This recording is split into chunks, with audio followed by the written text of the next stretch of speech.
श्री स्वामी समर्थ. जय जय स्वामी समर्थ. अनंत कोटी ब्रह्मांड नायक राजाधिराज योगीराज अक्कलकोट निवासी सद्गुरू श्री स्वामी समर्थ महाराज की जय. कशा आहात सर्व स्वामी भक्तांनो? तुम्ही सदैव आनंदी राहा हीच स्वामींच्या चरणी प्रार्थना. तुमच्या सर्व चांगल्या इच्छा स्वामी महाराज पूर्ण करोत आणि आजचा दिवस तुमचा आनंदात जावो हीच स्वामींच्या चरणी प्रार्थना. प्रथम तुम्हा सर्वांचं खूप खूप मनापासून स्वागत आहे. तुमच्या अनुभवांनी बनलेला भक्त आम्ही स्वामींचे या चॅनलमध्ये मी शुभांगी पोळ तुम्हा सर्वांचं खूप खूप मनापासून स्वागत करते. श्री स्वामी समर्थ आणि स्वामींच्या लीला अगाध आहेत. प्रत्येक भक्ताला वेगवेगळे अनुभव हे साक्षात ब्रह्मांड नायक श्री स्वामी समर्थ हे देत असतात आणि त्यामुळेच तर ते ब्रह्मांड नायक आहेत. त्याचबरोबर ब्रह्मांड नायकाची साथ मिळणं ही देखील साधी गोष्ट नाही. प्रत्येक वेळी प्रत्येक भक्ताला वेगवेगळे अनुभव हे स्वामी देत असतात. आजपर्यंत एकही अनुभव असा आपल्या चॅनलवर शेअर झाला नाही की त्या भक्ताला सेम अनुभव आलेला आहे. प्रत्येक भक्तांचे अनुभव तेवढेच सुंदर, तेवढेच सुरेख आणि स्वामींच्या लीला कशा असतात हे सांगून जाणारे अनुभव आहेत. खरोखर स्वामींची भक्ती करत असणारे भक्त खूप भाग्यवंत आहेत असे तरी मला वाटते. कारण स्वामी ही स्वतः आपल्या भक्तांची निवड करत असतात. स्वामींच्या भक्तीमध्ये येणारा प्रत्येक भक्त हा साक्षात स्वामींनी निवडलेला असतो. स्वामींना जर एखाद्या भक्ताला भक्तीमध्ये घ्यायचं असेल तर स्वामी वेगवेगळ्या प्रकारे लीला करतात, वेगवेगळ्या प्रकारे त्याच्या समोर स्वामींचे अनुभव पोहोचवतात किंवा त्याच्या आयुष्यामध्ये स्वामी चमत्कार करतात. जेव्हा एखाद्या भक्ताला निवड करायची असते भक्ती करण्यासाठी तेव्हा स्वामी वेगवेगळ्या प्रकारे लीला करतात, त्यांना प्रचिती दाखवतात आणि त्या भक्तांना अनुभव देत हे असतात आणि मग भक्तीमध्ये घेत असतात. त्यामुळेच तर स्वामींची भक्ती करणारे प्रत्येक भक्त हे भाग्यवंत असतात. कारण साक्षात ब्रह्मांड नायक श्री स्वामी समर्थांनी त्या भक्ताची निवड केलेली असते. प्रत्येक वेळी स्वामींचे अनुभव हे खूप सुंदर प्रत्येक भक्तांना हे येत असतात. आजचा अनुभव देखील खूप सुंदर अशा एका स्वामी भक्त ताईंचा आहे. त्यांच्या आयुष्यामध्ये स्वामींनी त्यांना कसे भक्तीमध्ये घेतले इथून पुढे ते त्यांना आलेले पावलोपावलीचे अनुभव त्या ताईंनी आपल्या सर्वांबरोबर शेअर केलेले आहे. तर त्या ताई या राहणाऱ्या मुंबईच्या आहेत आणि त्या ताईंचे नाव हे सुरेखा गावडे आहे. त्यांच्या आयुष्यात स्वामींनी दिलेले सुंदर अनुभव ऐकूया ताईंच्या शब्दामध्ये. चला तर मग ताई सांगायला सुरुवात करतात. मी म्हणजे मी तुमचे रोजच अनुभव ऐकते. तर मी म्हटलं तुम्हाला माझा एक अनुभव शेअर करायचा होता. बरं सांगायचंय ताई. ताई, माझं नाव सुरेखा गावडे आणि मी मुंबईहून बोलते. बरं कशा आला स्वामींच्या सेवेमध्ये, म्हणजे कधी आला? स्वामींच्या सेवेत मी आली ना जवळजवळ 2019-20च्या दरम्यान आली आहे. आणि ते पण कसं मला एक अशी मुलगी रिक्षामध्ये भेटली, तर ती कामासाठी आली होती या बाजूला. तर तिने कामासाठी आली म्हणून मी तिला म्हणाली की मला नंबर दे तुझा, इकडे तिला काम आवडलं नाही आमच्या एरियामध्ये. तर म्हणाली, मी म्हटलं माझ्या 2 मुली आहेत मला, तर तू नंबर दे, मी त्यांना विचारेन काय असेल काम तर तुला सांगेन. आता ती नंबर आम्ही दिले तर तिने मला रोज स्वामींची आरती पाठवायची ती. तर मग मी मला माहित नव्हतं स्वामी वगैरे काय. असं म्हणजे इतक्या वर्षात असं माहित नाही. मी खूप ठिकाणी देवस्थान असं शिर्डी, एकविरा देवी, हे आपलं जीवदानी विरा आमच्या तिकडे मुंबईतच विरारला वगैरे आहे, एकविरा आणि लोणावळ्याचं वगैरे अशी बरेच देव केले मी भरपूर असे. पण अक्कलकोटचे स्वामी वगैरे तेवढं माहित नव्हतं. आणि मग ती पाठवायची आरती वगैरे तर मी आपली हात जोडायची फक्त. आणि नंतर मग काय माहिती नंतर आमचे नंबर कसे ते डिलीट झाला तो नंबर माझ्याकडून, काय फोन बदलल्यामुळे. त्यानंतर काय तिचं मला मेसेज नाही आणि ती नंतर लागली असेल कुठे कामाला. तर नंतर मग माझा भाऊ वगैरे, माझी मामांची मुलं वगैरे आहेत ना, तर त्या लोकांना माहिती होतं वाटतं स्वामींचं. मग ते लोक पण मला दत्ताची आरती, स्वामींची आरती अशी पाठवायचे. अरे वा. तर ते मी मग फक्त श्री स्वामी समर्थ असं लिहायची. हा हा हा. तर माझ्या मुलीने मला अँड्रॉइड फोन घेऊन दिलेला. तर मग नंतर हळूहळू स्वामींच्या आरत्या वगैरे यायला लागल्या फोनवर ना. हा हा तर मग असं करता करता नंतर एक दिवशी ना सुनीता ताईंचं ते स्वामी ओम चॅनल आहे ना, हा हा तिथे तो एकदा मला त्यांच्याकडचा अनुभव आला. माझ्या मुलीच्या लग्नाला 5 वर्ष झाली. हा हा तर तिला मूलबाळ नव्हतं ना. तर आम्ही असं देवाकडे जातो. आपण काय देवाकडेच हे करतो. ती दोघं ट्रीटमेंट करणार डॉक्टरची. हा हा आपण देवालाच सांगणार माझ्या हो ना. मुलीला काहीतरी होईल. हा. तर मी आपलं ते सुनीताताईंच्या व्हिडिओमध्ये बघितलेलं. एका बाईला 10 वर्ष झाली होती लग्नाला हा हा आणि ते दिव्याच्या ज्योतमध्ये बाळ दिसले होतं. अरे वा. हा हा. आणि नंतर ती प्रेग्नंट राहिली ती. असं. तर तिने तो अनुभव शेअर केला होता. तो अनुभव माझ्या समोर आला हा आणि मी तो ऐकला 2-3 वेळा ऐकला अगदी परत. आणि मला मग काय माहिती स्वामी कोणते माहित नाही. पण मी पण म्हटलं स्वामी तुम्ही कोण आहात माहित नाही. पण माझ्या पण मुलीला आज 5 वर्ष झाली आहेत. तर तिला पण एखादं बाळ होऊ दे. आणि मग नंतर झालं तिने ट्रीटमेंट पण चालू होती आणि मग तिला 4-5 महिन्यांनी गुड न्यूज कळली आम्हाला. अरे वा. हा हा. असं झालं. तर मग माझा खूप विश्वास बसला स्वामींवर. हा हा असं मला म्हणजे आवडलं असं ते काहीतरी काही का असेना कुठून तरी झालं गुड व्यवस्थित. न्यूज मिळाली आपले. हा हा. असं. मग मी नंतर मग मला तिला 6-7 महिने झाले तर मला असं वाटायला लागलं की अक्कलकोट कुठे आहे ना तिकडे जायला पाहिजे. स्वामींना एकदा भेटायला पाहिजे. ओढ लागली. हा. ओढ लागली मला ती. रोज मी ते व्हिडिओ ऐकायची. त्यांचंच चॅनल होतं त्यावेळेला. हा हा तर ते मी ऐकत राहायचे सगळे व्हिडिओ ऐकायचे आणि आरत्या ते सगळं स्वामींचंच फक्त स्वामींचंच होतं. हा हा असं. ते दत्ताची गाणी आणि स्वामींचं. बाकी काहीच मी ऐकायची नाही. टीव्हीला पण मला इंटरेस्ट नाही राहिला काय बघायचं वगैरे. हा हा आणि स्वामींची सिरियल मात्र आवर्जून बघायची. पण आता ती सुद्धा नाही बघत. हा हा असं झालं. तर हे मग नंतर असं करता करता तिला 7वा महिना झाला आणि मला ती ओढ लागली की अक्कलकोटला जाऊन यायला पाहिजे. हा हा हा. मग मला ते आता कोणाबरोबर जायचं. मग मी आमची शेजारीण एक आहे तिला विचारलं. तर तिची पण गावातली एक शेजारची मैत्रीण आहे. ती गावाला राहते. तर ती जाते अक्कलकोटला. आणि तिने गावामध्ये पण मठ बांधलाय स्वामींचा. तर मग ती आली मुंबईला आणि आम्हाला घेऊन गेली. अरे वा. आमच्या सोसायटीतल्या आम्ही 10 जणी गेलो होतो. आणि गेलो आणि मला फक्त स्वामींनाच बघायचं होतं ना. तर मी असंच म्हणायची मला फक्त स्वामींना भेटायचंय. आणि आम्ही सगळीकडे फिरलो तरी सुद्धा. गाणगापूरला गेलो. गाणगापूर केलं. तिथे मला काही त्रास नाही झाला. पण पंढरपूर आणि तुळजापूर करायच्या वेळेला मला ना एवढा त्रास झाला की मी गाडीतून उतरलीच नाही. का? म्हणजे मला उलट्या वगैरे व्हायला लागल्या ना. तर मला त्रास झाला ना तर मी उतरलीच नाही गाडीतून. गाडीत ती लोक सगळी जायची दर्शन घेऊन यायची. मी गाडीत झोपूनच होती. असं. म्हणजे तिकडे जाऊन आम्ही प्रायव्हेट गाडी केली होती फिरायला. तर मला काय ते झालं नाही. म्हणजे मग मी ज्याला त्याला सांगायची ना की मला दर्शन म्हणजे करताच नाही आलं बाकीचं दर्शन. तर ती म्हणायची तुम्हाला फक्त अक्कलकोटचे स्वामीच बघायचे होते ना. तर तुम्हाला बाकी कुठे पाठवलंच नाही. त्यांनी फक्त स्वतःकडेच ठेवून घेतलं असं ते म्हणायला लागले. म्हणजे असं हे झालं अक्कलकोटमध्ये वटवृक्षाजवळ तर मी 3-4 वेळा आम्ही गेलो सुद्धा. असं म्हणजे त्यात 2-3 दिवस राहिलो ना. सकाळ संध्याकाळ आम्ही त्या मठात जायचो. आणि चांगलं दर्शन पण व्हायचं अगदी. तर आणि महाप्रसाद वगैरे खायचो. तर तिथे मस्त अगदी झालं. फक्त ते तुळजापूर आणि पंढरपूरचं मला काय करता आलं नाही दर्शन. असं झालं. आणि समाधी मठात गेलो आणि तिकडे रिक्षावाले फिरवतात काय काय ठिकाणं दाखवतात. त्यांनी दाखवली बरीच ठिकाणं वगैरे. आम्ही 2-3 दिवस राहिलो आणि आलो. आम्हाला येताना नंतर काय झालं एक दिवशी आम्ही महाप्रसादाला लाईन मध्ये उभी होतो. तर ते काय झालं एक बाई आहे ना आमच्या पुढच्या लाईन मध्ये होती. एवढी उंच धिप्पाड होती बाई. आणि ती दिसायला पुरुषासारखा चेहरा होता तिचा. हा. अरे. आणि मोठा टिळा लावलेला, काष्टी नऊवारी पातळ नेसलेली. हा. आणि तिच्या बरोबर आणखीन 4-5 जण होती बायका.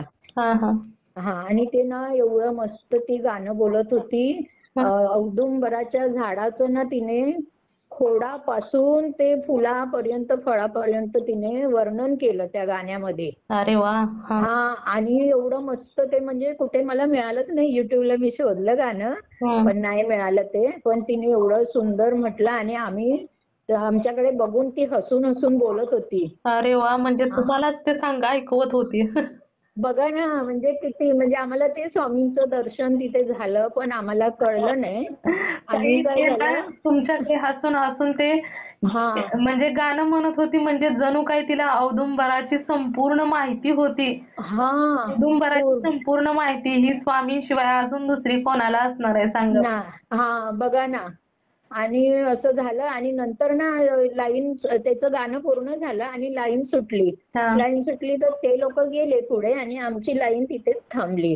म्हणजे फुल झालं तिकडे आणि आमची लाईन थांबली. आणि मग आमच्या लक्षात आलं, मी म्हटलं अरे एवढी म्हणजे मोठी पण होती वयाने माझ्यापेक्षा. म्हटलं अरे तिच्या पाया पडायला पाहिजे होतं. आणि नंतर असं वाटलं की खरंच स्वामींनी दर्शन दिलं होतं आम्हाला आणि आम्ही ओळखलं नाही त्यांना. आणि माझी तर इच्छाच होती फक्त स्वामींना भेटायचं एवढी इच्छा होती. आणि अशी इच्छा झाली ती सगळी पूर्ण झालं व्यवस्थित. आणि नंतर मग माझ्या मुलीला मुलगी झाली. मार्च मध्ये 20 तारखेला ती झाली डिलिव्हरी, म्हणजे सिझरिंग केलं. आणि सीझर केलं म्हणजे माझी मुलगीच बोलली मला काही नॉर्मल डिलिव्हरी नाही करायची आहे, मला सीझर करायचंय. अरे बापरे. म्हणजे बोलली ती स्वतःच बोलली. कारण काय माहिती घाबरली असेल तर ती म्हणाली नको मला नॉर्मल नकोय, मला सीझर करायचं. आणि आता काय ते सीझरच फॅड निघालंय ना सगळीकडे. तर मग सीझर झालं 20 तारखेला आणि 23 तारखेला स्वामींचा प्रकट दिन होता. अरे वा. 2023 मध्ये. तर त्या दिवशी मग माझ्या घरी ती छोटी आपली आली ती. मग अशी. नाव काय ठेवलं तिचं? तिचं नाव तिच्या वडिलांनी ते सायेशा म्हणून ठेवलं. माझी खूप इच्छा होती स्वामींनी ठेवायचं. मी पण तेच बोलणार होते. स्वामींच्या प्रकट दिना दिवशी आली होती त्यानंतर नाव ठेवायला पाहिजे होतं. हो ना. आणि तिचं अक्षर सा आलेलं. अरे वा. संकेत पण दिला होता त्यांनी. बघा ना. तर पण तिच्या पप्पांनी ते सायेशा शोधून काढलं, युनिक नाव ठेवायचं म्हणून. आपण स्वामींनी पण नाव किती छान आहे होता. छान आहे ना, तेच ना. असं तर मला खूप आवडलं होतं स्वामींनी नाव ठेवायला पाहिजे म्हणून, पण आपलं काय चालणार. तर मग ते तसं ठेवलं. आणि नंतर मग काय झालं ते पहिल्या अनुभवात ते स्वामींचं दर्शन असं झालं. आणि मग दुसऱ्या वर्षी आम्ही 24 मध्ये दत्त जयंतीला मला खूप अशी ओढ लागलेली की दत्त जयंतीला ना अक्कलकोटला जायला पाहिजे. मग मी परत माझ्या शेजारणीला बोलली मला दत्त जयंतीला जावंसं वाटतंय अक्कलकोटला. ती म्हणाली मग जाऊया. मग आम्ही परत 5 जणी गेलो. अरे वा. 5 जणी. एक मिनिट.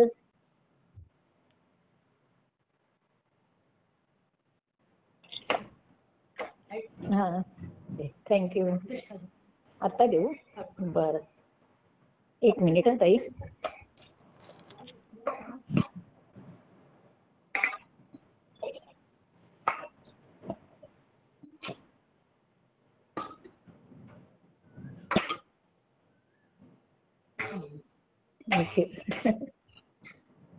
तर ना ताई ते हे झालं दुसऱ्या वेळेला गेलो ना तर तिकडे हे अभिषेक करायचा होता. पहिल्या वेळेला आम्हाला अभिषेकला उशीर झाला होता म्हणून ते भटजी म्हणाले की आता नाही जमणार, तुम्ही उद्या या.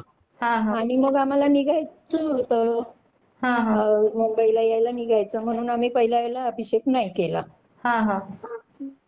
दुसऱ्या गेलो तर दुसऱ्या वेळेला दत्त जयंती ना, दत्त जयंती पण आला असं झालं. आणि नंतर आम्ही तिथे राहिलो, 2-3 दिवस राहिलो. परत तेव्हा आम्ही गाणगापूर वगैरे सगळं परत केलं गाडी करून. हा हा आणि नंतर तिथून आलो तर तेव्हा पण कसं झालं, अगदी मस्त दर्शन वगैरे व्यवस्थित झालं. हा हा आणि दत्त जयंतीच्या आदल्या दिवशीच आम्ही गाणगापूरला गेलो आणि तिथूनच ते गाडीवाल्याने म्हटलं आम्हाला ना वटवृक्षाजवळ जायचंय. हा हा आणि तो म्हणाला ठीक आहे. मग दुपारी आणलं त्याने 3 वाजता. हा हा आणि मग तो म्हणाला तुम्ही महाप्रसाद घ्या, हा कारण मग महाप्रसादाचं बंद होईल. हा हा तर ते कसं रोज 3 वाजेपर्यंत असतं. हा हा आणि त्या दत्त जयंतीला गर्दी होती तर 4 वाजेपर्यंत होतं. हा हा तर मग असल्यामुळं तर मग आम्ही महाप्रसाद घेतला आणि मग आम्ही स्वामींच्या मठात गेलो. हा हा तर 4-4:30 झाले असतील. दर्शन झालं, व्यवस्थित झालं. मी लाडू करून नेले होते. पहिल्या वेळेला पण लाडू नेले होते. अरे वा आणि दुसऱ्या वेळेला पण लाडू करून नेले आणि खोबरा आणि शेंगदाण्याची अशी चिक्की टाईप करून नेलेलं. तर त्यांनी ते मी डब्यातून नेलं, ते पुढे केलं तर त्यांनी घेतलं आणि त्यातलं 1-2 लाडू आणि ती चिक्की काहीतरी थोडीशी घेतली आणि बाकीचं मला सगळं दिलं आणि एक हार पण दिला तिथला. तर मी ते घेतलं आणि मग आम्ही बसलो ते वटवृक्षाजवळ. बसलो ना तर आम्हाला तिथे अजून एकाने पेढे काहीतरी दिले होते प्रसाद. तर त्यांनी तो वाटत होता माणूस तो. तर वाटत होता तर माझ्या एक शेजारी बसलेली तिने स्वतःमधलं ना एक तिथे कुत्र्याचं पिल्लू आलं, त्याला घातलं. तर त्याने ते खाल्लं. तर मी म्हटलं जरा माझ्याकडचा पण लाडू घाला हो. तर त्यांनी घालायला घेतला ना तर त्या होता ना कुत्र, त्याने हेच नाही केलं, फक्त असं वास घेतला आणि खाल्लाच नाही. तर मला असं वाईट वाटलं थोडं. तर मी आपलं तिथे बसूनच म्हणते, स्वामी काय हो लाडू खात नाही, मी एवढं मेहनत करून आणले आणि तुम्ही खात नाही. तर बोलते आणि अशी बसलीच आहे तोपर्यंत ना माझ्या मागून एक काळा सफेद श्वान आला आणि माझ्या हाताला चाटला. माझ्या हाताला चाटलं. तर मी म्हटलं कोणी पाणी कुठून पडलं म्हणून हात बघते, आणि उभा माझ्या दुसऱ्या बाजूला. आणि मग मी त्याला लाडू घातला ना तर त्याने 2 लाडू खाल्ले ताई. अरे वा 2 लाडू खाल्ले माझ्याकडून असं. आणि मग तो एक अनुभव आला. आणि नंतर झालं काय, ते तिथून आम्ही नंतर सोमवारी असं गाडी होती तर सकाळी आलो तिथे. तर मला ते शंकर महाराजांबद्दल पण मी बरंच ऐकलंय. त्यांना चहा आवडते. तर ते ना काय झालं, आम्ही बसलो होतो प्लॅटफॉर्मला तर तिथे एक भीक मागायला असे आला एक गृहस्थ. तर माझ्या बरोबर ज्या होत्या त्या तिघींनी काय केलं, तिघींनी पण पैसे काढले सुट्टे आणि त्याला घातले. तिघींनी पण घातले. आणि नंतर दुसरा आला तर तो त्याच्या हातात 5 रुपये होते आणि त्याला अजून 5 रुपये हवे होते.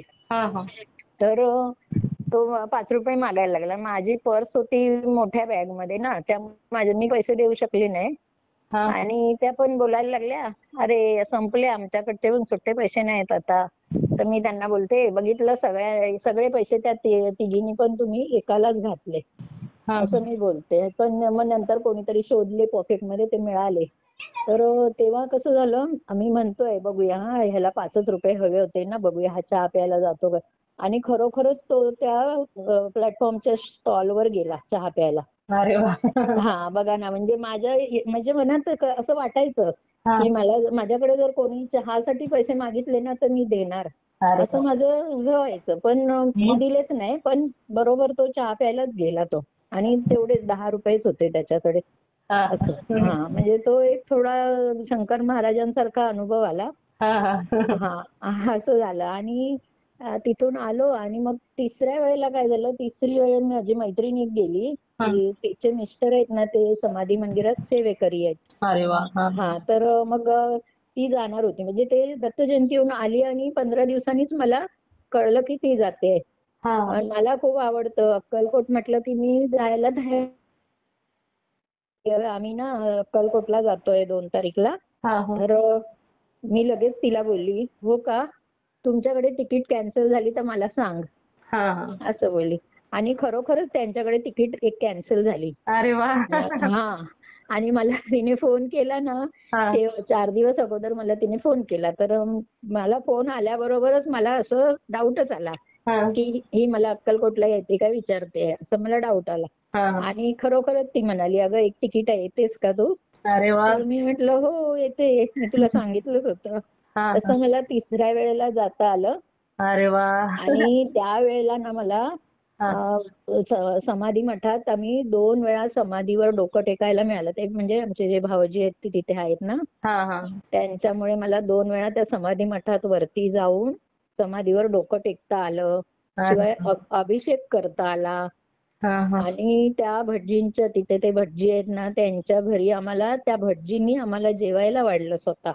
अरे वा. हा. एवढं म्हणजे किती, म्हणजे मला ना म्हणजे मी स्वतःलाच भाग्यवान समजते ह्या गोष्टीत. हो ना, हो ना. कारण अक्कलकोटला पण स्वामींनी बोलवल्याशिवाय जाता येत नाही जाता येत बघा ना. आणि खरोखर माझी मुलगी आहे ना, ती मला म्हणते, काय सारखी अक्कलकोट अक्कलकोट करतेस, दुसरीकडे कुठे जाता येत नाही काय? म्हटलं अगं तुला नाही माहिती, तू जाशील तेव्हा कळेल तुला काय अक्कलकोट मध्ये आहे ते. तर मला म्हणते तुला ना अक्कलकोट मध्ये घर बांधून द्यायला पाहिजे. मी म्हटलं खरोखर तुझेच पाय धुवून पाणी पिईन मग मी. असं तिला मी मजाक मध्ये बोलते. ती ऐकते ना माझ्याकडे फोनवर पण सगळं हे आपलं स्वामींचंच लागलेलं असतात, अनुभव गाणी वगैरे. तर ती बोलतात त्या दोघी पण माझ्या मुली, म्हणजे त्यांना पण आवडतं बोलायला गाणी वगैरे. त्या बोलतात अशा आरत्या वगैरे. तर पण त्यांची काय अशी अजून इच्छा होत नाही जायची. पण ठीक आहे, जाऊ दे, स्वामी त्यांना पण घेतील कधीतरी. हो ना, हो ना. नाही, स्वामींच्या इच्छेशिवाय काही होत नाही ना. नाही होत, बरोबर. तेच ना. बघा ना, मलाच आता किती जवळजवळ 55 वर्षानंतर मला योग आला. आयुष्याची 55 वर्ष गेली. तुम्हाला पण स्वामींना त्यांच्या सेवेमध्ये घ्यायचं होतं, म्हणून ती एक मुलगी तुम्हाला कारण मात्र ठरली.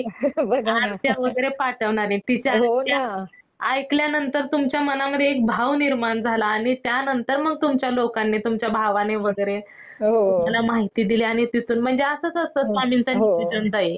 ज्यांना सेवेमध्ये घ्यायचंय त्याच्यापर्यंत हे पोहोचत असतं. तर बघा, एखाद्याच्या समोर अनुभव येणं त्या सुद्धा पाठीमागे स्वामींची काहीतरी लीला असते किंवा त्या व्यक्तीला आपल्याला सेवेमध्ये घ्यायचंय म्हणून त्यांच्या समोर अनुभव जात असतात ते. हो ना, बघा ना. आणि नंतर मग त्यावेळेला काय झालं, 3ऱ्या वेळेला आमचं ते तिकडे समाधी मठात मस्त दर्शन वगैरे झालं सगळं. पण आम्हाला ना वटवृक्षाजवळ आम्ही त्याच्या आधी गेलो आदल्या दिवशी. तर तिथे खूप गर्दी होती आणि ऊन पण होतं. आणि आम्ही कशी रिक्षा केलेली थोडं फिरायला, बाहेरचे दुसरी जे मंदिर वगैरे आहेत ना ते सगळं फिरायचं म्हणून रिक्षा केली होती. पण बघितलं तर वटवृक्षाजवळ खूप गर्दी होती. मग आम्ही विचार केला आपण संध्याकाळी जाऊ वटवृक्षाजवळ. आणि नंतर मग संध्याकाळी गेलो, म्हणजे रात्री गेलो आम्ही. तुळजापूरला जाऊन आलो आणि मग रात्री गेलो ना, तर रात्री तेव्हा ते मंदिर बंद करायचं त्यांचं चाललेलं.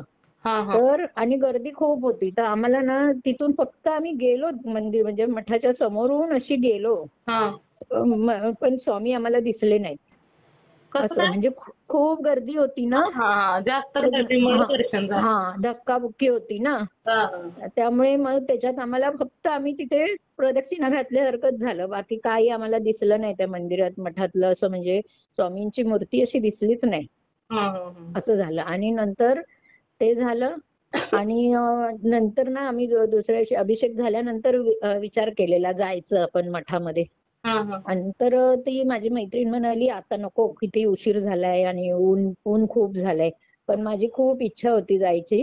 तर मी म्हणते कोणतरी एकतरी आलं असतं तर गेलो असतो आम्ही. आणि मला तिकडे अन्नछत्रमध्ये ना, पहिल्या वेळेला मी गेली तेव्हा अन्नछत्रमध्ये गेली. माझ्याकडे फोटो काही नाही, कधीच नाही फोटो माझ्याकडे. मी घेतला पण नाही तिथे, 2 वेळा जाऊन सुद्धा घेतला नव्हता. पण पहिल्याच वेळेला गेली तेव्हा मी अन्नछत्रमध्ये थोडी दक्षिणा दिली ना अन्नदान करायला, तर त्यांनी मला एक गोल्डन कॉईन दिला. अरे वा. त्याच्यावर एका बाजूला स्वामी आणि एका बाजूला दत्तगुरु. अरे वा.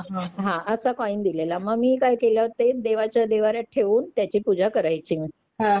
आणि कुठे जायचं असेल तर ते पॉकेटमध्ये घ्यायची आणि जायची. हा हा हा असं केलं. आणि मग दुसऱ्या वेळेला जेव्हा गेली ना, तर मग माझ्या म्हणजे एकदा मी ऑनलाईन पण केलेलं माझ्या नातीच्या वाढदिवसाला, पहिल्या वाढदिवसाला. हा हा तर ऑनलाईन केलं होतं, पण तेव्हा काही त्यांनी काही प्रसाद वगैरे नाही पाठवला. ते म्हणतात की प्रसाद आम्ही पाठवतो घरी, हा हा पण नाही आला. पण जाऊ दे, ठीक आहे. माझी मी इच्छा पूर्ण केली. मला त्या दिवशी खरं जायचं होतं अक्कलकोटला, हा पण माझ्या सोबत कोण नव्हतं. मला तिकडे अन्नछत्रमध्ये सेवा पण करायची होती. हा हा असं म्हणून मी जाणार होती, पण माझ्या सोबत कोण नाही, त्यामुळे ते राहिलं. आणि आमचं हे आहे ना, आमचं कॉलनी आहे ना, ती रिडेव्हलपमेंटला जाणार होती. हा हा तर त्याचं रजिस्ट्रेशन पण होतं त्याच दिवशी. हम्म. तर मग नाही जाता आलं. तर म्हटलं हे रजिस्ट्रेशन तर गरजेचं आहे आपल्या घराचं. हो ना हो. हा, आणि मग नाही गेलो. मग ते मी ऑनलाईन पाठवले पैसे. आणि नंतर दुसऱ्या वेळेला आम्ही जेव्हा गेलो ना, तेव्हा मी परत अन्नछत्रमध्ये देणगी दिली. हा हा तर त्यांनी मला एक फोटो दिला मग स्वामींचा. हा तो तो फोटो बघा अन्नछत्रमध्ये आहे. हा हा तो बाजारात मिळत नाही तिकडच्या. हा हा तो फक्त अन्नछत्रमध्येच आहे मोठा फोटो. हा हा. तर तिथेच म्हणजे देणगी देतात त्यांना, ती लोक गिफ्ट देतात. अरे वा. तसा मला तो मिळाला. तर तो फोटो आहे ना, ते बाजारात जे मिळतात ना स्वामींचे फोटो, हा हा त्याच्यापेक्षा तो वेगळा आहे फोटो. हा हा. अरे वा. जेव्हा तो मी उघडला ना हा घरी आणून, तर मी म्हणते म्हणजे मी एवढ्या वेळा गेली बघा अन्नछत्रमध्ये, तर मी 4-5 वेळा गेली तोपर्यंत म्हणजे महाप्रसाद घ्यायला. हा हा. पण मी तो स्वामींचा फोटो मला दिसलाच नव्हता. अरे बापरे. बघा ना, माझं लक्षच नाही. मी तिथे उभी राहून पाया पडते नेहमी, पण माझं लक्षच नाही. म्हणजे म्हणजे मला दिसलाच नाही तो फोटो. आणि जेव्हा तो मला मिळाला ना, हो हो. त्यानंतर मी घरी आणून तो उघडला. तर मी बघते, तर मी म्हटलं हा कसा काय स्वामींचा फोटो, असा तर मी कुठे बघितलाच नाही, हा हा असं मी म्हणते. आणि नंतर जेव्हा मी गेली ना हा आता तिसऱ्या वेळेला, हा तेव्हा तेव्हा बघितला. पण तो त्याच्या आधी मला एक तुमच्याच ह्याच्यावर चॅनलवर एक पुण्याच्या दादांचा व्हिडिओ ऐकला. हा हा तर त्याच्यामध्ये त्या दादांना तो कचऱ्यात मिळालेला फोटो. त्यांना हवा होता तो फोटो, पण मिळत नव्हता. हा हा. त्यांच्या मित्राने पण सांगितलेलं की तो तुला अन्नछत्रमध्येच मिळेल. अरे वा. हा तर तो मी ऐकला ना, आणि मग तो तुम्ही दाखवला होता तुमच्या हा चॅनलवर. हा हा. तेव्हा मी बोलली, अरे हाच तो फोटो माझ्याकडे आहे ना, म्हणजे स्वामी अन्नछत्रमध्ये हा फोटो आहे म्हणजे. मग मी तिसऱ्या वेळेला गेली तेव्हा मी निरखून बघितलं तिथे उभं राहून, तर खरोखरच तिथे तसा फोटो आहे. अरे वा. बघा ना कसं म्हणजे हे झालं, हे असे अनुभव आले. आणि नंतर काय झालं, ते सगळा अभिषेक वगैरे सगळं व्यवस्थित झालं. सगळं अगदी व्यवस्थित होऊन आम्ही आता म्हणजे खूप हे झालं. पूर्णपणे मी अगदी म्हणजे मला खूप आवडलं ते सगळं अक्कलकोटचं. हा हा आणि त्याच्यात मध्ये एकदा मी त्याच्या आधी शेगावला गेली होती. हा. शेगावला गेली. गजानन महाराज. गजानन महाराजांचे माझी एक मैत्रीण पिकनिक काढते. हम्म. तर तिच्या बरोबर ती मला म्हणाली येणार काय, पण मला कधी खूप वर्ष विचारते ती, पण मी कधीच नाही. तिला काहीतरी कारण सांगायची. हा आणि मला नाही जायचं होतं, मला फक्त अक्कलकोटलाच जायचंय असं. हा तर माहित नाही. आणि मग ती कशी आता जास्तच किती वेळा विचारलं मैत्रिणीने, मग म्हटलं जाऊ दे आता जाऊया म्हणून. तर तिने तिकीट काढल्या, आणि त्यावेळेला नेमकं ना त्या तिकीट काढल्या आणि तिकडे कुठला तरी एक ब्रिज कोसळलेला त्या दिवशी. अरे बापरे. तर ते आमची गाडी कॅन्सल झाली. हा हा कॅन्सल झाली. आधीच आम्हाला मेसेज आला की उद्या त्या गाडीचं म्हणजे आज ऍक्सिडेंट झालाय, तर उद्या गाडी कॅन्सल आहे ती. हा हा तर मी म्हटलं बरं झालं स्वामींनी ते वाचवलं आपल्याला, जाऊ दे. मला काय जायचं पण नव्हतं असं वाटलं. पण नंतर ना ती म्हणाली, दुसऱ्या दिवशी फोन केला, म्हणाली मी परत तिकीट काढते, तू येणार आहेस ना. तर मी म्हटलं ठीक आहे, आता नाही कशी म्हणू. एक पहिल्यांदा हा म्हणाली, आता म्हटलं असं झालंय तर मी नाही कशी म्हणू. म्हटलं ठीक आहे काढ. आणि मग तिने काढली तिकीट आणि आम्ही गेलो, शेगावला गेलो. मग शेगावचं ताई ना मस्त एकदम, मला खूप आवडलं तिकडे. असं म्हणजे व्यवस्थापन इतकं छान आहे ना त्यांचं. आणि माणसं पण इतकी सुंदर, म्हणजे शांतता, स्वच्छता. आणि तिथे ना कसला बाजार नाही, काय नाही तिथे, काही नाही. त्या गजानन महाराजांना काय फुल नाही न्यायचं, हार नाही न्यायचं, काय प्रसाद नाही न्यायचं, काय नाही, काहीच नाही तिथं. काही नाही. आपण असंच जायचं ताई. माझ्या मुलीने पेढे आणून दिलेले, ते मी नेले. हा पण त्यांनी काही नाही, त्या पेढे फक्त त्यांच्या मूर्तीला असं लावलं, त्यांच्या ह्याला हा मुखवटा आहे त्याला, हा आणि मला तसाच्या तसा बॉक्स परत दिला. अरे बापरे. हा, तिथे मस्त म्हणजे एवढं म्हणजे चांगलं आहे ना. आणि अख्ख्या गावाला जेवण तर ते तिकडे फ्रीच, जसं आपलं अक्कलकोटमध्ये आहे ना हा हा तसंच अख्खं गाव त्यांचं तिथेच जेवायला येतं. अरे वा. आणि तिथे बसेस आहेत ना स्टेशन पर्यंतच्या, हा हा त्या सुद्धा सगळ्यांना फ्री. अरे वा. हा, सगळ्यांना फ्री. म्हणजे बघा 24 तास असतात हा. आणि हा हा हा. हा, रात्रंदिवस त्या बसेस चालू असतात, अरे वा. काय अर्ध्या तासाने वगैरे. हा, पण किती भक्तांची सोय केली. हा, म्हणजे ते बघण्यासारखं असं मला ना कितीतरी, म्हणजे जो करतोय ना ते सगळं व्यवस्थापन, हा हा खरोखर त्याला एकदम सलाम. हो. एवढं म्हणजे कसं व्यवस्थापन आहे ना, मस्त बघण्यासारखं. हा हा आणि आम्ही तिकडे गेलो, तिकडून सगळं दर्शन वगैरे झालं, 2दा दर्शन केलं गजानन महाराजांचं. हा हा आणि माझ्या मनात कसं स्वामीच, गजानन महाराजांचं माझ्या मनात काहीच नाही, फक्त मी ऐकून आहे. हा हा पण हा, तर माझ्या मनात स्वामीच. हा हा हा तर मी तिकडून येताना ना, ते काय काय लोक असे म्हणजे थोडंसं असं बाजार भरतो दुपारचा, हा हा तर तिथे ना मूर्त्या वगैरे किंवा फोटो घेऊन बसलेले असतात. हा हा तर ते तिकडे गजानन महाराजांचंच घेऊन बसलेले असतात आणि दत्ताचं. तर मी म्हणते असं कसं इकडे स्वामींचा फोटो नाही, तसा स्वामींचं कुठेच काही दिसत नाहीये असं. तर ते गजानन महाराज आणि स्वामींचंच म्हणजे ते सगळे एकत्रच आहेत ते लोक. हो ना. ते गुरु शिष्यच आहेत ना. हो ना. हा, तर मी आपलं म्हणते इकडे स्वामींचं काहीच नाही दिसत, काहीच नाही दिसत. हा हा स्वामी कुठे दिसतच नाहीत आणि माझ्या मनात स्वामीच फक्त. तर नंतर ना बघता बघता अशी बाजारातून त्या चालत होतो, छोटासाच बाजार असा आपल्या एका रोडच्या बाजूला. तर तिथे एक मुलगा अशा छोट्या छोट्या मूर्ती घेऊन बसलेला, मूर्ती आणि छोटे असे फोटो. हा, त्याच्यामध्ये ना फक्त ताई सांगू मोजून 4-5 फोटो असतील स्वामींचे, छोटे छोटे. म्हणजे माझ्या मनात जे आलं ना ते मला तिथे दिसलं. उत्तर मिळालं तुम्हाला. हा, बघा स्वामी म्हणाले मी इथे आहे. असं झालं बघा ना. आणि खरोखर खरंच मस्त ते व्यवस्थापन मला इतकं आवडलं ना शेगावचं. खूप छान, खूप छान. आणि पैशाच्या बाबतीत पण म्हणजे ते भाडं वगैरे असतं ना रूमचं, ते पण खूप कमी आहे तिकडे. खूप कमी. हा, आणि माऊली शिवाय शब्दच नाही तिकडे. माऊली माऊली एवढंच शब्द आहे त्यांचं. प्रत्येकालाच माऊली बोलतात का? माऊलीच. हा, अजिबात तिथे म्हणजे कोणाचं भांडण नाही, कुठे काय नाही, आवाज नाही, कसला कचरा नाही. एवढं सुंदर. हा, एवढं सुंदर नाम तिथे जावंसं वाटतं असं मस्त छानच. हा, तर योगाला तर परत जाणार. तर ते झालं असं. मग असं करून आम्ही 3 वेळा अक्कलकोट आणि ते शेगाव माझं झालं असं. म्हणजे स्वामींनी मला फिरवलं असं. छान दर्शन केलं.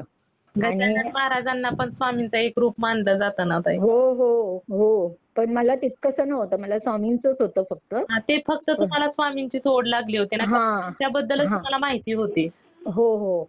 आणि मग आता काय झालं, आता हल्ली ना मी कशी गेली तर अशी थोडी देणगी देते, कारण आपण बघा बाहेर काय हॉटेलमध्ये खाल्लं तर 200-400 रुपये जातातच आपले. हो ना हो ना. हा, तर चला आता इथे तर फुकट आपल्याला तो महाप्रसाद मिळतोय, देवाचा प्रसाद.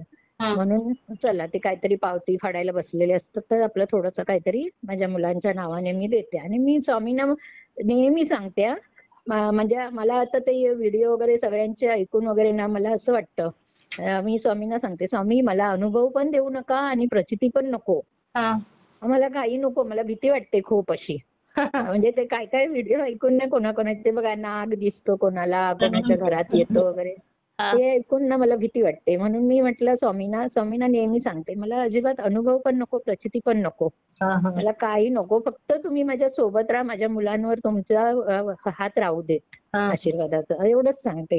आणि बाकी म्हणजे माझी तशी काही जास्त खूप पूजापाठ नाही, पण स्वामींचं नामस्मरण असतं आणि घरात चालूच असतं. हे मोबाईलला तर युट्यूबला सगळं ते तारक मंत्र वगैरे आणि सगळ्या प्रार्थना आरत्या सगळं चालूच असतं. त्यामुळे तेवढं फक्त ते मी जेवढं मला जमतं तेवढं मी बोलते मध्ये मध्ये असं. तर तेवढी माझी फक्त सेवा असते, बाकी माझी जास्त अशी सेवा नसते. तर नंतर ना आता मला मेच्या 29 तारखेला गुरुवार होता. आणि ना बाळप्पांच्या मठातून मला फोन आला. हा, बाळप्पाच्या मठातून? हा, तिकडून फोन आला. कस काय? ते कसं म्हणजे देणगी दिली होती ना, तर आपला नंबर, नाव आणि हे आपला पत्ता असं देणगी तुम्ही घेतात. ऑनलाईन दिली होती का? नाही नाही, मी तिथे गेली ना बाळप्पाच्या मठात, हा तिकडे मी अशीच दिली होती कॅशमध्ये. हा हा, मग त्यावेळेस तुम्हाला नव्हतं का काय दिलं तिथं? तिथे फक्त नाही, तिथे काही नाही देत. महाप्रसाद घेतला आम्ही हा आणि मग खाली उतरलो, तिकडून आलो ना, तर तिथे बसलेले ते पावती बुक घेऊन. हा हा तर मग कोण कोण देतं काहीतरी, कोण 100 देतं, 200 देतं, तसं मी पण देते. हा तर मी माझ्या मुलांच्या नावाने आपलं देते. आता नात झाली आहे तर नातीच्या नावाने वगैरे देते. हा हा तर असं करून मी ते देते. आणि ह्यांना फक्त मी अक्कलकोटला फक्त एकदा ऑनलाईन केलं होतं हा हा आणि दोनदा तर मी गेली, तर मी दोन्ही वेळेला मी दिलं होतं स्वतःहून हा हा असं. आणि तिसऱ्या वेळेला मला जाताच आलं नाही अक्कलकोट ह्याला वटवृक्षाजवळ ना, दोनदा जाऊन आम्ही तिथून निघून आलो. हा हा तर आणि मग ते ना आम्ही समाधी मठात बसलो होतो, ते अभिषेक केला तेव्हा, आणि जाता नाही आलं. तर ते मला ना सारखं वाईट वाटलं, असं वाईटच वाटत होतं. मला जायचं होतं तिथे आणि मला तिथे देणगी द्यायची होती अन्नछत्रमध्ये, कारण माझ्या नातीचा आता दुसरा वाढदिवस होणार होता. अरे वा. हा हा म्हणून मला ती देणगी पण द्यायची होती तिथे. हा तर मला ते खूप वाईट वाटलं की आता ही कोणच नाही जात आहे. आम्ही 6 जण होतो. हा हा तर 6 जणांपैकी कोणीच जात नाही. तर आता मला कसं म्हणजे नाही, तिथे आता देता येणार नाही मला देणगी, असं झालं. हा हा आणि मी बसली आहे आणि मग नामस्मरण करते त्या समाधी मठामध्ये. हा पण आणि ताई मनात ना हेच वाईट वाटतंय की मला वटवृक्षाजवळ नाही जाता आलं. हा हा हा, असं मला दर्शन नाही तिकडचं घेता आलं, असं माझ्या मनात फक्त. आणि नामस्मरण करते. हा आणि मला समाधी मठात ना, मला अक्षरशः तुम्हाला सांगू, मला वटवृक्षाचं जे सजावट वगैरे आहे ना, जे मठ, हा हा हा तो मला समाधी मठात दिसलं. अरे बापरे. हा, हा तर मला म्हणजे कळलं नाही असं, त्यावेळेला मला कळलंच नाही. हा हा हा, असं झालं. आणि मी म्हणते, अरे मी तर आता 15 दिवसापूर्वी येऊन गेली, तेव्हा तर हे काय डेकोरेशन नव्हतं. हा कारण तो कसा चोळप्पांचा मठ आहे, तो समाधी मठ तो साधाच आहे अजून, हा हा त्याला काही डेकोरेशन केलेलंच नाहीये. हा हा आणि हा जो आहे ना वटवृक्षाचा, तो आता छान केलाय, असा गोल्डन कलर वगैरे, ते काय मस्त केलंय, असं छान असं डेकोरेशन दिसतं छानच ते. हा हा हा तर ते मला दिसलं हो इकडे. हा हा हा बाप. आणि तरी माझ्या लक्षात नाही आलं. आणि मी तोच विचार करते, फक्त नामस्मरण करते आणि तो विचार करते, अरे मी तर आता 15 दिवसापूर्वी येऊन गेली, हा तेव्हा हे नव्हतं, हे काय 15 दिवसात मी तयार केलं की काय असं लगेच, हा असा विचारच करते. आणि तरी आम्ही घरी आलो नंतर, तरी मला किती दिवस तरी ना मी तोच विचार करायची की अरे कधी केलं असेल, 15 दिवसात एवढं कसं काम होऊ शकतं. पण छान आहे ना ते, वटवृक्षाजवळ छानच केलंय ते. तर ते एवढं कसं होऊ शकतं, असं मी कधीतरी विचार करायची. आणि प्रकट दिन होता ना, तेव्हा त्या दिवशी मी इकडे आमच्या इथे ना गोरेगावला मठ आहे आरे कॉलनीमध्ये, तर तिथे मी जाणार होती नातीला घेऊन आणि माझी शेजारचे दोघी जणी आम्ही जाणार होतो. तर ते आम्ही जाणार आमचं ठरलं. आणि माझ्या ना अचानक लक्षात आलं, अरे मला ते समाधी मठात दिसलं ते तर वटवृक्षाजवळचं. म्हणजे मला स्वामींनी त्यावेळेला आणून दिलं लक्षात की मी तिथे आहे, इथेच आहे मी, तू तिकडे नाही आलीस मला भेटायला, तरी मी इकडेच आहे, असं माझ्या ते लक्षात आलं त्यावेळेला. मी आलो तुझ्याकडे. हा, बघा ना, तू नाही येऊ शकलीस तर मी आलो, असं करून त्यांनी मला तिथे दाखवलं ते वटवृक्षाजवळचं. तरी पण मी विचार करत होते की तुम्ही दर्शनाला गेला आणि इच्छा अपूर्ण राहणं अशक्य आहे स्वामींकडे. अशक्य, खरंच. मी तर ना अक्षरशः मला रडायलाच आलं अक्षरशः. अरे एवढे दिवस झाले मी असं का विचार केला. अरे स्वामींचंच आहे ना ते पण, समाधी मठ पण स्वामींचंच आहे आणि तो पण वटवृक्षाजवळ स्वामींचं. मग मी असा का विचार केला की स्वामी मी तुम्हाला नाही भेटली तिकडे. आणि असं होऊच शकत नाही. एखाद्या व्यक्तीला जर अक्कलकोटमध्ये जायचंय आणि जर स्वामींना म्हटलं की स्वामी मी अक्कलकोटला येणार आहे आणि मला तुम्ही काहीतरी प्रचिती द्या, तर अगदी 101% तिथे गेल्यानंतर स्वामी प्रचिती देतातच. बघा ना, मग प्रत्येक भक्तांची इच्छा पूर्ण करतात. मग ती इच्छा कोणती का असेना, स्वामींच्या जवळ गेल्यानंतर अपूर्ण इच्छा राहत नाही. किती बघा ना. आणि बघा ना, दुसऱ्या वेळेला जेव्हा आम्हाला जायचं होतं ना ते दत्त जयंतीच्या वेळेला, तर तेव्हा आम्हाला ना राहायची सोय नव्हती. हा हा तर ते माझे भाऊजी जे तिकडे सेवेकरी आहेत ना, त्यांना मग माझ्या मैत्रिणीला मी म्हटलं की अगं आम्हाला ना तिकडे जायचं आहे, पण आम्हाला ना राहायची सोय, आता दत्त जयंतीला कशी गर्दी असणार ना. हो ना हो ना हा, मग आम्हाला रात्री, आणि आम्ही कशी दुपारची गाडी होती, रात्री पोहोचणार होतो. 8:30 पावणे 9ला आमची ट्रेन सोलापूरला जाणार होती. हा आणि त्यानंतर आम्ही मठात पोहोचणार.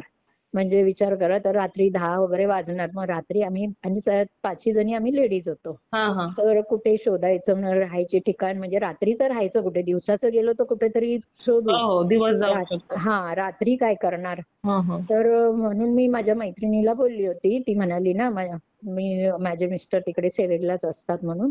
हा तर मी तिला बोलली होती, जरा भाऊजींना विचार आम्हाला कुठे राहता येईल. हा तर त्यांच्या गुरुजींचा ना बंगला आहे, थोडा पुढे आहे, ते नवशा गणपती म्हणून आहे तो एरिया. हा तिकडे गणपतीचं एक मंदिर आहे, हा हा खासबाग म्हणून आहे एरिया. तर तिकडे त्यांचा बंगला आहे. तर त्यांनी ना अर्धा बंगला स्वतःसाठी केलाय आणि अर्धा असं कोणाला राहायला, त्यांच्याकडे बरीच लोक येतात ना. अरे वा. हा, तर त्यांची सोय होते. मग तिथे छान केलाय, मस्त एकदम असं मस्त असे हॉटेल सारखे रूम वगैरे केलेले आहेत, मस्त छान आहे. फक्त भाडं थोडं जास्त असतं तिथे, म्हणजे ठीक आहे, त्यांची माणसं असतील तेव्हा ते घेत नाही, पण ती लोक काहीतरी देतात असं पाकिटात भरून, आपलं देवाच्या नावाने देतात. पण तसंच आम्ही मग केलं होतं. पण तर तिला मी बोलली होती, तर तिने आपल्या मिस्टरांना सांगितलं. आणि मग त्यांनी त्या तिकडे जो केअरटेकर आहे त्याचा नंबर मला दिला आणि आमची जागा तिकडे बुक करून ठेवली. अरे वा. हा, बघा ना. आणि मी त्याच्या अगोदर आम्ही इकडे गेलो होतो, दादरच्या मठात गेलो होतो. दादरला पण छान मठ आहे तो, छोटाच आहे पण छान आहे. आणि म्हणतात तिथे पण खूप स्वामींची प्रचिती लोकांना आली आहे. तर तो मठ पण आम्हाला इतके वर्ष माहितीच नाही ताई, आम्ही मुंबईत राहून आम्हाला माहित नव्हतं स्वामींबद्दल. तर तो सुद्धा, मग आम्ही ते मठात गेलो त्या दिवशी दर्शनाला. तर तेव्हा मी उठली आणि मग स्वामींना म्हणते, स्वामी आम्ही दत्त जयंतीला येतोय तुम्हाला भेटायला, पण आमची राहायची सोय करा. हा, आणि बघा ना, आणि त्याच दिवशी ना रात्री माझ्या मैत्रिणीचा फोन आला. हा, आम्ही दर्शन घेऊन आलो तिकडून आणि रात्री मैत्रिणीचा फोन आला, म्हणाली तुमचं तिकडे बुकिंग झालंय म्हणून. राहायची सोय झालेली आहे. झाली, बघा ना. रात्री मग आम्हाला रिक्षावाल्याने तिथे डायरेक्ट त्यांच्या इथेच सोडलेलं. हा, असं म्हणजे आमचे हे असे छोटे छोटे का होईना पण असे अनुभव होते माझे. हो ताई, हे छोटे छोटे अनुभव आहेत हो ताई. साक्षात ब्रह्मांड नायक श्री स्वामी समर्थांनी साथ देणं, अनुभव देणं ही साधी गोष्ट नाही ताई. कारण त्यांना संपूर्ण ब्रह्मांड सांभाळायचंय ताई, आणि त्याच्यातून जर आपल्यासारख्या एखाद्या व्यक्तींकडे त्यांचं जर लक्ष असेल तर खरोखरच किती भाग्यवंत म्हणावं. भाग्यवान ना. आणि बघा ना, नंतर मग तो 29 मेला मला तिकडे बाळप्पाच्या मठातून फोन आला की आमच्या इकडच्या पादुका मुंबईला 5 दिवसासाठी येत आहेत, तर तुमची इच्छा असेल तर आम्ही तुमच्याकडे आणणार. आता स्वामी स्वतःहून येत आहेत तर कोण नाही बोलणार ताई, सांगा. एवढं मला काय बोलावं ते सुचेना.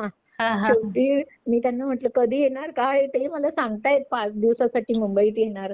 मला एवढी गडबड झाली की मला काय विचारू तेच सुचेना. शेवटी म्हटलं स्वामींचंच घर आहे, येऊ दे ना त्यांना कधी पण.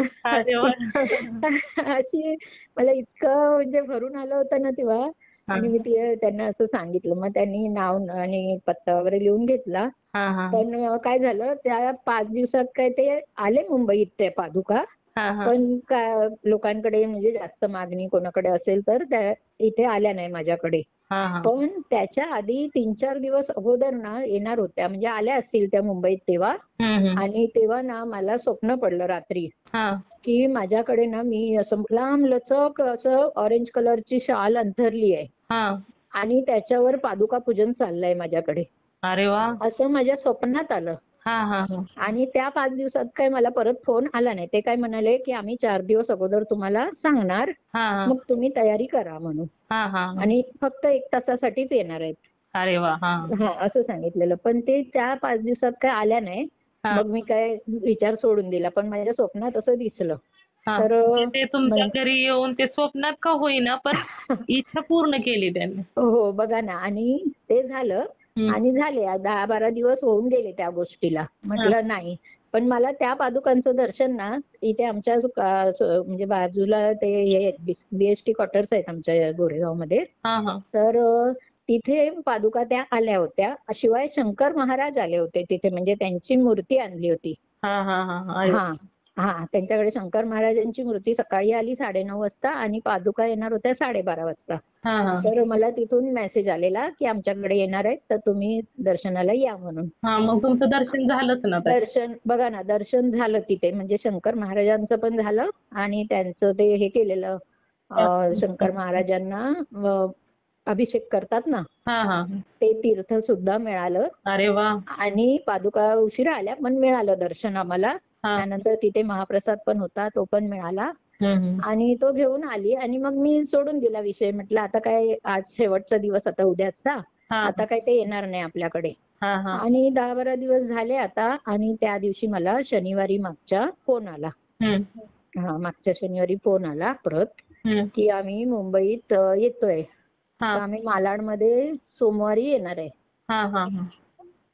तर मी मग एकदम हेच झाली, म्हणजे आता काय उत्साह नव्हता पण ऐकलं तर मला एवढं हे झालं ना, मला असं म्हणजे त्या पहिल्या वेळेला वाटलं महाराज आलात नाही तुम्ही, असं वाटलेलं.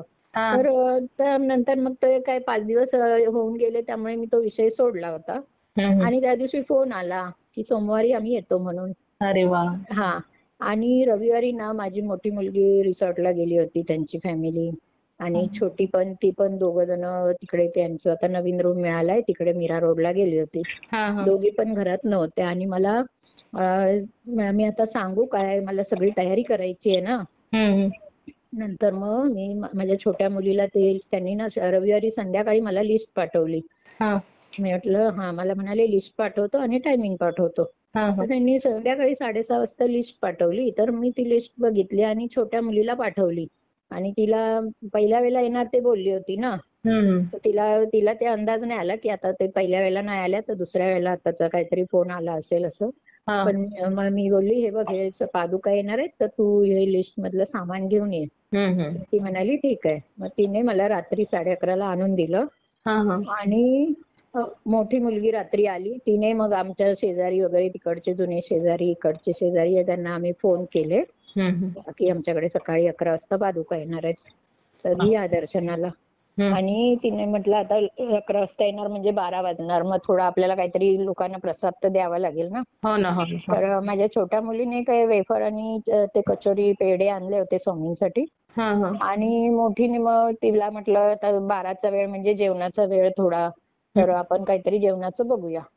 तर त्यांचा एक कॅटरर्सवाला आहे ओळखीचा, त्याला फोन केला तर त्याच्या बायकोने म्हणाली देऊ म्हणून. आमच्याकडे कसं कोकणातली आम्ही ना, तर आमच्याकडे डाळ भात, वरण भात असतो, म्हणजे नैवेद्य मेन म्हणजे.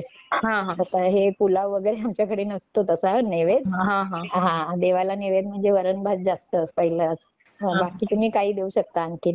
तर आणि माझी खूप इच्छा होती, आता स्वामी येत आहेत तर आपल्याला कांदा भजी करूया असं मला इच्छा होती. पण ते काय झालं, सकाळीच 6:30 वाजता तिला फोन आला की नाही, तो जेवण करणारा आचारी तो आजारी आहे तर आम्ही नाही देऊ शकत ऑर्डर. आता काय करायचं, 7:30 वाजता फोन आला आणि आता 11 वाजता पादुका येणार, एवढ्या लवकर कुठे तयारी करायची, कशी करायची. मी म्हटलं बाई काय पण कर, कुठून पण मागव, लोक असे रिकामी जाता कामा नये असं मला वाटलं. कारण आपण काय, मी एकटीच असते तर माझ्याकडे कोण येतंय जास्त, तर अशा ह्याने तरी, देवाच्या ह्याने तरी कोणाला तरी 4 पावलं लागणार आपल्या घराला, तर ते आनंदाने जाऊ दे अशा ह्याने. आणि स्वामींना म्हटलं स्वामी तुम्हीच आता काय ती सोय करा. तर शेवटी मग माझी मुलगी म्हणाली, एका हॉटेलला फोन लावला पण त्यांनी पण नाही उचलला, 2-3 वेळा लावला त्यांनी नाही उचलला. मग माझ्या मुलीने, ते ऑफिसला जाते तिकडे, ते लोक काय पुलाव वगैरे मागवतात पार्टी असली की, म्हणाली आता आपण ना ते सोड तू डाळ भात, आता नको, स्वामींना नको घालू डाळ भात, तो आपण बघते मी तिकडे पुलाव मिळाला तर मागवते. मग तिने पुलाव मागवला, त्यांनी रायतं दिलं आणि मग माझ्या मुलीला म्हटलं जिलेबी घेऊन ये. आणि आमच्या इथे एक पुरणपोळी बनवते बाई, तिचा मुलगा आजारी होता, ती हॉस्पिटलला नेणार होती. पण माझ्या मुलीने तिला सांगितलं रात्री की आमच्याकडे स्वामींच्या पादुका येणार आहेत तर आम्हाला पुरणपोळ्या हव्यात. त्या बिचारीने मला सकाळी 10 वाजता 35 पुरणपोळ्या दिल्या करून. अरे वा. बघा ना ताई, किती म्हणजे स्वामींचं किती म्हणजे त्यांचं बोलू तेवढं कमी ताई. बोलू तेवढं इतकं म्हणजे त्यांनी केलं ना. आणि खरंच मला किती म्हणजे किती आनंदाने ते झालं सगळं व्यवस्थित. त्या पादुका आल्या, आम्ही ती तयारी केली आणि सगळ्यांना बोलवलं, त्यांना सगळ्यांना दर्शन मिळालं. ती लोक चांगली हसत गेली. इतकं छान वाटलं ना. खरंच म्हणजे माझी सेवा काहीच नाही ताई. पण हा, फक्त माझी श्रद्धा आहे त्यांच्यावर. खूप खूप म्हणजे त्यांचे खूप उपकार आहेत. असं खूप उपकार असे म्हणजे हे अनुभव. आणि हे सगळं सांगून पण ना, आणखी एक तो विषय झालाय तुम्हाला माहिती आहे पुण्याला. माहितीये तुम्हाला ते आता पुण्याला झालाय ते? कोणता? पुण्याला बघा एक स्वामींच्या नावाने त्याने मठ काढला होता. त्या बाबा झाला तो. खरा तो डेकोरेटर वाला होता. तो काही त्याचा धंदा चालला नसेल. त्याने स्वामी समर्थांच्या नावाने एक त्यांच्याच जागेत बिल्डिंग बांधली आणि एक मठ काढला. मग आणि आता तिथे आता त्याला पकडलं, ते पोलिसांनी अटक केली आहे. त्याने ना कितीतरी बायकांना आणि पुरुषांना सुद्धा अहो त्यांच्यावर घाणेरडे प्रसंग केले, त्याने अतिप्रसंग केले आहेत. अरे बापरे. तुम्हाला नाही माहिती? नाही नाही नाही नाही माहिती. बघा ते युट्यूबला आता असतो ते कुठेतरी तुम्ही बघा ते युट्यूबला. ते पुण्याचं आहे प्रकरण, पिंपरी चिंचवडचं. आता त्याला आता ह्या 4-5 दिवसातच त्याला अटक केली आहे. तर आपल्या सेवेकऱ्यांना सांगायचंय, हे सुनीताताईंच्या पण चॅनलवर दोघा ठिकाणी सांगितलंय. पण तुम्ही सुद्धा असं म्हणजे सांगा आपल्या सेवेकऱ्यांना की असं कोणाच्या त्या भोंदू बाबांच्या किंवा स्वामींचं नाव घेऊन धंदा करत असतील त्यांच्या नादाला लागू नका. नाही सांगते मी. खूप घाणेरडी कामं केली आहेत त्याने. त्यांच्या मोबाईलमध्ये ते कसले तरी एक हे बसवलंय, ऍप असतो तो. आणि त्याच्यावर त्याने त्यांचं सगळं म्हणजे खूप घरातलं सगळं त्यांचं ते कुठे ठेवायच्या वगैरे मोबाईल त्यामधून त्या दिसायच्या वगैरे ते सगळं त्याने ते त्याच्यामध्ये हे केलंय. आणि त्यांना असा विश्वास संपादन केला की त्यांना ते ध्यान करताना काय आपण पाठ वगैरे दुखते तर थोडी अशी बसतो ना, ते म्हणजे तो फोन करायचा आणि सांगायचा सरळ ताट बस, कपडे कुठले घातले, कलर वगैरे सांगायचा. एवढं? ते खूप म्हणजे खूप घाणेरडी कामं केली आहेत त्याने मुलींबरोबर. कारण लोकांना कसं बघा, आता मुलींची लग्न होत नाही, मुलांची लग्न होत नाही, तर लोकांना अशी जिकडे तिकडे दहा फिरतात, कोण सांगेल तिकडे. आणि मग असे ते मुली पण फसतात, बायका पण फसतात आणि पुरुषांना पण त्याने हे केलंय. पुरुषांशी सुद्धा लगट करून त्याने खूप घाणेरडी कामं केली आहेत. आता पकडला गेलाय, स्वामींच्या नावाने केलं होतं, पण ते स्वामींनी त्याला शिक्षा देतीलच. पण आपल्या सेवेकऱ्यांना पण कळलं पाहिजे हे की कोणाच्या नादाला लागू नका. हो ना. नाही स्पेशल एक छोटासा व्हिडिओ बनवा आणि सांगा. हो, आणि तुम्ही आधी ते वाचा त्यांचं. मी ते पुणे चिंचवड मधलं प्रकरण म्हटलं का तुम्ही? हो. बरं मी ते पाहिन अगोदर आणि मग व्हिडिओ बनवेन. प्रसाद तामदार म्हणून नाव आहे त्याचं. बरोबर. आणि ते भोंदू बाबा म्हणूनच ते काहीतरी व्हिडिओ केलाय त्याचा. तर जरा तुम्ही ऐका सगळं व्यवस्थित आणि तसा व्हिडिओ बनवून ना आपल्या सेवेकरांना जाग करा. कुठे पण जाऊ नका. भले तुमच्या घरात स्वामींचा फोटो नसला तरी तुम्ही स्वामींचं नाव घेतलं तरी चालेल. पण अशा ठिकाणी जाऊन तुमचं उगाच आयुष्य बर्बाद करू नका. हो ना. नाही मी बनवेन, मोठा व्हिडिओ बनवेन वाटलं तरी. हो. म्हणजे डिटेलमध्ये माहिती सांगण्यासाठी बराच वेळ लागतो. ते सगळं तुम्ही बघा आणि सांगा. असं म्हणजे माझं चॅनल हे सांगायचा उद्देश हाच होता की मला हे पण सांगायचं होतं आणि माझे पण अनुभव सांगायचे होते. तर मी सगळ्यांचे ऐकते. मी स्वामींना तेच सांगते, मला प्रचिती वगैरे नको, अनुभव नको, फक्त तुम्ही सोबत राहा माझ्या. मी पण स्वामींना अशीच म्हणत असते की स्वामी मला प्रचिती वगैरे काही नको, फक्त तुम्ही माझ्या बरोबर राहा. बरोबर, तेच ना. हो चालेल. थँक्यू ताई, खूप वेळ घेतला. खूप छान अनुभव होते ताई तुमचे आणि खूप छान सांगितलं पण महत्वाचं म्हणजे अनुभव शेअर करते मी. हो चालेल ताई. श्री स्वामी. श्री स्वामी समर्थ ताई. मित्र आणि मैत्रिणींनो, खरोखरच या ताईंचे अनुभव खूप सुंदर होते.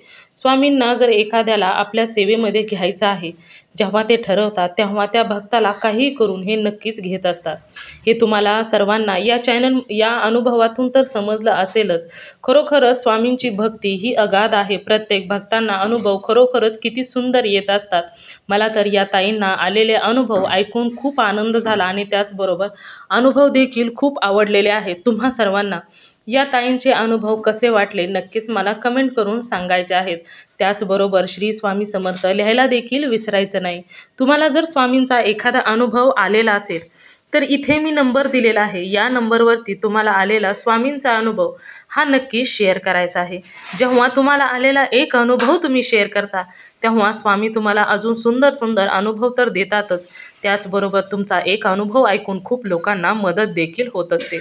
खूप लोकांचे प्रॉब्लेम एकसारखे देखील असू शकतात, कारण या जगामध्ये प्रत्येकाच्या पाठीमागे काही ना काही प्रॉब्लेम हा नक्कीच असतो. तुमचे अनुभव ऐकल्यानंतर खूप लोकांना मदत देखील होत असते. त्याचबरोबर तुमचा अनुभव ऐकल्यानंतर एखाद्या व्यक्तीला जर स्वामींच्या सेवेमध्ये आला तर याचे पुण्य तुम्हालाच मिळणार आहे. त्यामुळे तुम्हाला आलेला स्वामींचा अनुभव हा नक्की शेअर करायचा आहे, कारण ब्रह्मांड नायक श्री स्वामी समर्थांनी तुम्हाला अनुभव दिलेला आहे, प्रचिती दिलेली आहे आणि आज ती प्रचिती जगाच्या समोर मांडण्याची वेळ आलेली आहे. कारण स्वामींची भक्तीमध्ये असा एकही भक्त राहत नाही की त्याला अनुभव मिळत नाही. फरक मात्र एवढा असतो की काही भक्तांना पटकन अनुभव येतात तर काही भक्तांना अनुभव यायला वेळ लागत असते. परंतु श्री स्वामी समर्थ हे दैवत असं आहे की कधीच कोणाचं काहीसुद्धा स्वतःकडे ठेवत नाहीत. त्यामुळे जर एखादा भक्ताने सेवा करायला सुरुवात केली तर त्याच्या आयुष्यामध्ये चमत्कार हे नक्कीच होणार आहेत. त्याचबरोबर आपला हा चॅनल भक्त आम्ही स्वामींचे, या चॅनलचं एकच ध्येय आहे, ते म्हणजेच भक्ताने भक्त स्वामी भक्त वाढवायचे आहेत आणि प्रत्येकाचे जीवन स्वामीमय करून टाकायचे आहे. त्यामुळे तुम्हाला आलेला स्वामींचा अनुभव हा नक्की शेअर करायचा आहे. तर तुम्ही सर्वांनी मिळून माझा व्हिडिओ शेवटपर्यंत ऐकला त्याबद्दल मी मनापासून तुम्हा सर्वांची खूप खूप आभारी आहे. पुन्हा भेटूया श्री स्वामी समर्थांच्या अशाच एखाद्या सत्य अनुभवाबरोबर. तोपर्यंत तुम्ही सर्वजण नेहमी सुखी राहा, समाधानी राहा, आनंदी राहा आणि श्री स्वामी समर्थांचं नामस्मरण करत राहा. श्री स्वामी समर्थ. जय जय स्वामी समर्थ. धन्यवाद.